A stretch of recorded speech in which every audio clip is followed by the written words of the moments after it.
Tu t'es déjà posé cette question, faut-il acheter un bien déjà loué ou vide? Écoute, ça tombe bien, on en parle tout de suite.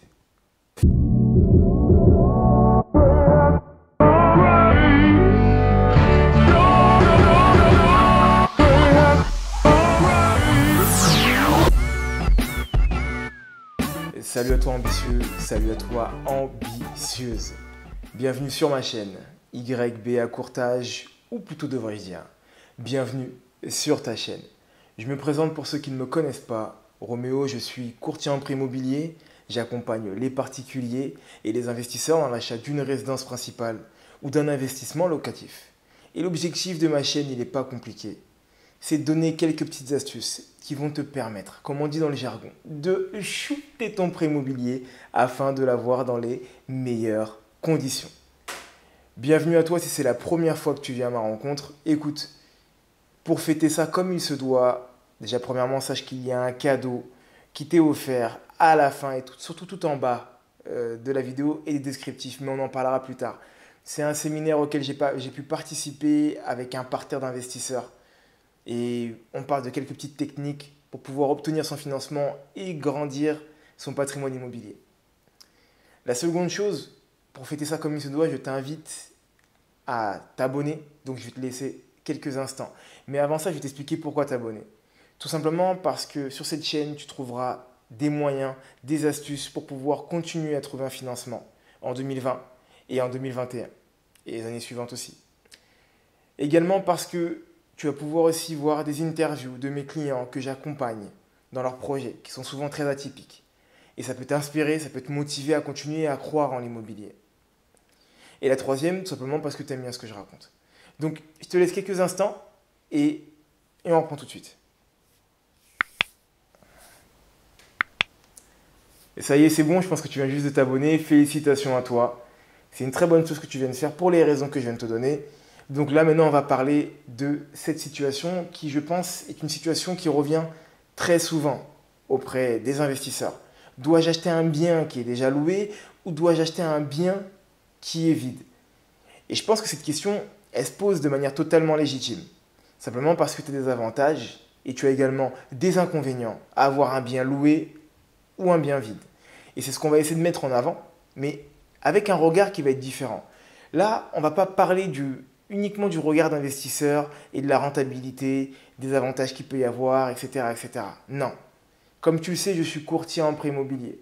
Donc j'ai un rapport avec les banquiers qui est différent. J'ai une approche aussi de l'investissement qui est différente. Mon approche, c'est simplement d'obtenir le financement. Et pas de voir uniquement que la rentabilité, parce que tu peux avoir la meilleure rentabilité du monde. Mais si tu n'as pas de financement, tu n'as pas de renta. C'est donc pour ces raisons qu'il est important d'avoir toujours un œil ou un regard banquier, un regard financier, afin d'obtenir et d'augmenter tes chances d'avoir ton financement tout simplement. Nous allons donc lister les avantages et les inconvénients d'avoir un bien loué ou d'avoir un bien vide. Je t'invite donc de rester jusqu'à la fin de cette vidéo parce que tu pourrais être très surpris sur certains points, en tout cas certains regards que le banquier va avoir. Commençons par un bien vide. Alors, comme tu l'auras compris, mais je te le redis quand même, un bien acheté vide est un bien qui est donc vide de toute occupation, de tout contrat entre un locataire, entre une tierce personne et le propriétaire. Voilà, tout simplement. Que ce soit un locataire physique, que ce soit un locataire moral, donc à travers une société, il est vide de toute occupation. Les avantages d'avoir un bien vide, premièrement, c'est la possibilité de pouvoir faire des travaux. Ça veut dire que tu dois le savoir et je te le dis, les opportunités se créent, elles ne se trouvent pas forcément. Donc, j'ai en tout cas pour ma part tendance à partir sur des biens qui sont un peu dans leur jus afin de pouvoir y faire des travaux, rénover, réagencer, mettre un peu au goût du jour. Lorsque tu as un bien qui est totalement vide, c'est quelque chose que tu peux faire, premièrement. Deuxièmement, c'est quelque chose aussi qui va te permettre de pouvoir maximiser la surface, peut-être réaugmenter la valeur du bien, donc également les loyers qu'ils vont avoir derrière. Donc ça, c'est un point qui va être positif par rapport au fait que le bien soit vide. La possibilité de pouvoir faire des travaux. En point numéro 2, j'ai envie de te dire, par rapport à un bien vide, il y a un point négatif. C'est que si tu es primo investisseur, d'accord, si c'est ton premier investissement locatif, il se peut que le fait d'avoir un bien vide puisse faire peur aux banquiers.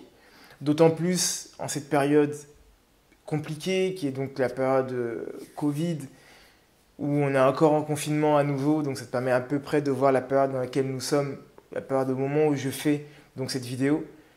Ça peut faire peur aux banquiers parce qu'il y a tellement d'incertitudes aujourd'hui que est-ce que tu vas pouvoir trouver un locataire? Est-ce que tu vas trouver un bon locataire qui va pouvoir payer? Bref, c'est plein d'interrogations que le banquier va se poser. Et pour ça, il va falloir bien sûr savoir monter son dossier de manière à ce que le banquier puisse être rassuré. Et ça, je t'expliquerai comment le faire. J'ai une formation qui en parle, mais ça on en parlera également ultérieurement. Mais tout ça pour dire que voilà, ça peut être un point négatif, c'est justement le fait qu'il soit vide. Le banquier se dit, il va donc y avoir une période pendant laquelle il ne va pas recevoir de loyer. Et donc du coup, pendant cette période-là, comment va-t-il faire pour pouvoir payer ses charges habituelles ainsi que les nouvelles charges? Un avantage également d'avoir un bien qui est déjà vide, c'est la possibilité d'avoir et de choisir son locataire. C'est la possibilité de pouvoir choisir le type de location qu'on veut faire. C'est pas compliqué. Un bien qui est déjà loué, donc qui n'est pas vide d'occupation, tu ne peux pas y faire de la colocation, même si ça s'y prêtait. Tu ne peux pas y faire de la courte durée, même si ça s'y prêtait. Tu vas devoir attendre la fin du contrat et donc du bail qui a été signé avec l'ancien locataire, à part si bien sûr tu lui proposes de partir, et il faut qu'il accepte.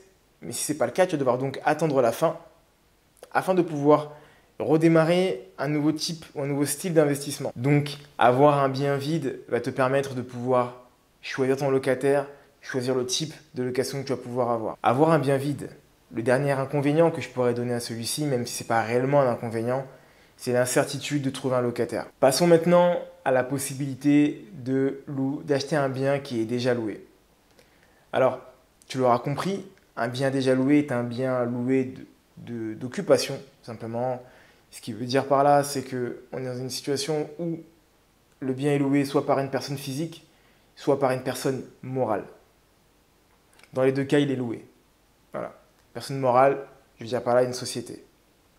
Les avantages d'avoir un bien qui est déjà loué, c'est vrai que pour ma part, c'est ce que je propose souvent à certains primo-investisseurs qui ont un petit peu la frousse de se lancer.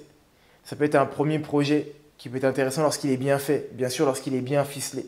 Et ça, c'est important à savoir, mais surtout comment bien le ficeler. La première chose à comprendre, c'est que le banquier va être plus rassuré.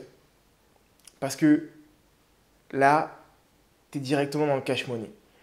C'est-à-dire que dès ta première mensualité, tu perçois déjà des loyers. Ça, c'est un point qui est rassurant pour le banquier.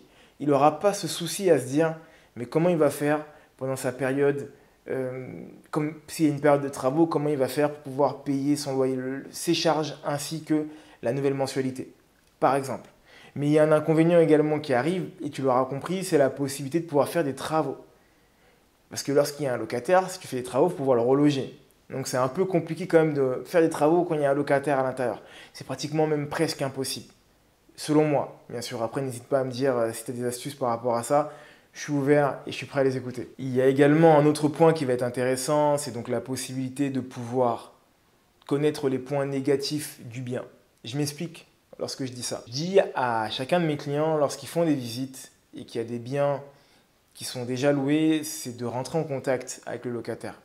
Pourquoi? Parce que malheureusement, des fois, tu peux tomber sur des propriétaires qui vont avoir tendance à oublier certains aspects négatifs du bien et ne pas te les dire. Des travaux à prévoir, des inconvénients, des nuisances qu'il pourrait y avoir. Et là, pour le coup, je te parle vraiment en connaissance de cause parce que j'ai beaucoup de clients qui ont eu des surprises, malheureusement, lors de la signature. Alors, tu ne peux pas tout prévoir, mais avoir une personne qui vit au quotidien dans ce bien-là ou dans cet immeuble va te permettre d'avoir un autre regard. Pas le regard du bailleur qui, lui, n'a pas toujours un regard vraiment empathique par rapport à la situation, mais vraiment avoir un regard de la personne qui vit dans son quotidien et de ce quotidien et dans son quotidien.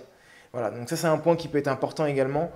lorsque tu souhaites acquérir un bien qui est déjà loué, c'est de rentrer en contact avec la personne pour pouvoir connaître et comprendre un petit peu les us et usages du bien que tu souhaites acquérir. Il y a bien sûr des inconvénients. Le premier, on en a parlé, c'est les travaux. Donc, tu peux difficilement faire des travaux lorsque tu as un locataire. Il y a d'autres inconvénients. C'est aussi le fait que tu ne peux pas choisir ton locataire. C'est-à-dire que s'il y a un locataire qui paye mal, c'est pour ta pomme en fait. C'est carrément pour ta pomme. Cela signifie que tu ne peux pas piloter un poste qui est important, c'est le choix et le profil de ton locataire. Ça va être un point qui va être, je vais te dire même qui va être le plus important parce que c'est ce qui va donner de la pérennité à tes projets immobiliers et aussi la possibilité de pouvoir partir sur d'autres projets. Et ça, c'est vraiment quelque chose qu'il faut prendre. Il faut prendre conscience. Surtout lorsque tu es primo-investisseur, donc lorsque c'est ton premier investissement, ça va être le plus important. Ça va être une des choses les plus importantes. Ça va être ça en fait. Et tu vas devoir redoubler de vigilance sur le profil du locataire qu'il y a actuellement, connaître l'antériorité, l'historique des paiements, est-ce qu'il y a eu des impayés, prouver qu'il y a des paiements qui sont réguliers. Ça, il y a des moyens de le vérifier de manière assez simple, soit si c'est en gestion locative à travers une agence, leur demander peut-être un récap pour faire simple. Et lorsque c'est en direct avec le bailleur, lui demander un historique des paiements et non pas des quittances, mais vraiment des paiements, etc. etc. L'autre inconvénient, c'est l'incapacité de pouvoir mettre à jour le loyer. Ce que je veux dire par là, c'est que tu peux peut-être te dire que ce bien que tu souhaites acquérir a un potentiel qui a été minoré, c'est-à-dire qu'il y a un locataire qui est là depuis très longtemps et que le bailleur n'a jamais pris soin d'augmenter les loyers. Tu ne pourras pas changer les choses à part si tu es en face d'un locataire moral, donc une personne morale. Là, il y a la possibilité de pouvoir changer les choses, mais on en parlera sur une autre vidéo si tu le souhaites bien sûr. Donc, il va y avoir une forme de frustration, de dire, là en fait, je pourrais louer à plus, mais je ne le fais pas parce que le contrat avec l'ancien locataire est à temps et je ne peux donc légalement pas augmenter. En définitive, si je devais résumer un petit peu la situation, acheter un bien loué ou acheter un bien vide, je t'inviterais lorsque tu es sur un premier projet, que tu as une situation qui est un petit peu fragile, peut-être de partir sur un bien qui est déjà loué. Ça va te donner des capacités de rassurer le banquier en fait. C'est des choses que tu ne trouveras pas forcément lorsque tu vas être sur un bien qui est vide. Et voilà, c'est la fin de cette vidéo. J'espère qu'elle t'aura plu. Si c'est le cas, n'hésite pas à la partager à un grand nombre de personnes afin que tout le monde puisse en bénéficier un maximum. N'hésite pas à y mettre un pouce, à y mettre des commentaires juste en bas. Je prends toujours soin de te répondre. Si tu veux rentrer en contact avec moi directement, écoute, c'est pas compliqué. Il y a ce qu'on appelle un call diag. Donc il y a un lien ou des liens qui sont juste en bas et qui te permettent de pouvoir rentrer en contact avec moi. Tu cliques sur le lien et tu te laisses accompagner très naturellement pour prendre un rendez-vous téléphonique d'une dizaine de minutes et totalement gratuitement. Je t'en ai parlé tout à l'heure, il y a également un séminaire qui est offert, donc les liens sont juste en bas, je t'invite à le télécharger. Ça va peut-être te permettre d'avoir des petites astuces, des choses et des échanges avec des investisseurs tout simplement. Et à la fin, pour finir, il y a mon e-book, donc totalement gratuit, un livre blanc. Juste en dessous aussi également, comment investir après la crise. Là, pour le coup, je pense que c'est vraiment d'actualité. Donc, n'hésite pas à le télécharger, il est totalement gratuit. Entre-temps ambitieux, entre-temps ambitieuse, je te souhaite une excellente journée ou une excellente soirée, peu importe en vrai à quel moment tu regarderas cette vidéo. Tout ce que je peux te dire, c'est de continuer à croire en toi et à te former. Bye.